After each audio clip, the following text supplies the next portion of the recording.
So happy Vinayagar Chaturthi to all. So இன்னைக்கு விநாயகர் சதுர்த்தி ஸ்பெஷலாக என்ன செய்ய போகிறோம் அப்படின்னா லட்டு தாங்க செய்ய போகிறோம். வாங்க எப்படி செய்யறதுன்னு பார்க்கலாமா? முதல்ல அந்த லட்டு செய்யறதுக்கு 1/2 கிலோ சுகர் எடுத்து அதை 2 கிளாஸ் தண்ணி ஊற்றி கேசரி பவுடர், நான் வந்து ஆரஞ்சு கலர் கேசரி பவுடர் போட்டிருக்கேன், நீங்கள் என்ன கலர் வேணால் போடலாம். ஸோ போட்டுட்டு அது நல்லா பிசு பிசுன்னு வர பழத்த அளவுக்கு அதை அடுப்பில் வச்சு எடுத்துடணும். அதே மாதிரி இந்த சைடு என்ன பண்ணணும்னா 1/2 கிலோ சர்க்கரைக்கு 1/2 கிலோ கடலை மாவு எடுத்து தண்ணி ஊற்றி கொஞ்சம் உப்பு போட்டு, உப்பு ஒரு பிஞ்ச் தான் போடணும். அது நல்லா இந்த மாதிரி மாவு பத்துக்கு தோசை மாவு பதத்துக்கு நான் இப்போ எந்த கன்சிஸ்டன்சியில் காட்டணும் அதே கன்சிஸ்டன்சியில் தான் இருக்கணும். தென் ஒரு சட்டியில் வந்து நெய் ஊற்றி 2 டேபிள் ஸ்பூன் நெய் ஊற்றி நட்ஸ், ஆல்மண்ட், கேஷ்யூ நட், அப்புறமாட்டி கிரேப்ஸ் அதெல்லாம் வந்து போட்டு, இன்னும் உங்களுக்கு பிஸ்தா அதெல்லாம் என்ன வேணுமோ போட்டு அது நல்லா வறுத்தெடுத்து தனியாக வச்சுக்கோங்க.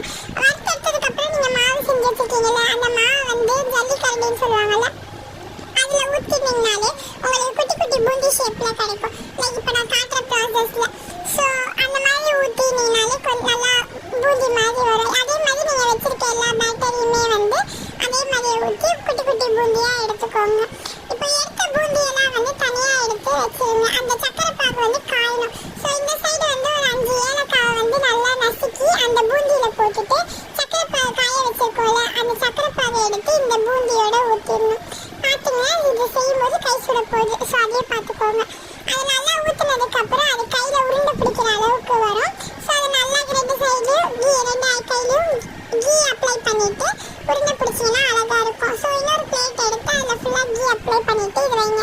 ஏன்னா உடையாமல் இருக்கிறதுக்காக தான், ஒட்டாமல் கீழே இருக்கிறதுக்காக மட்டும்தான். ஸோ அவ்வளோதான், நம்மளோட லட்டு ரெடி ஆகிடுச்சு.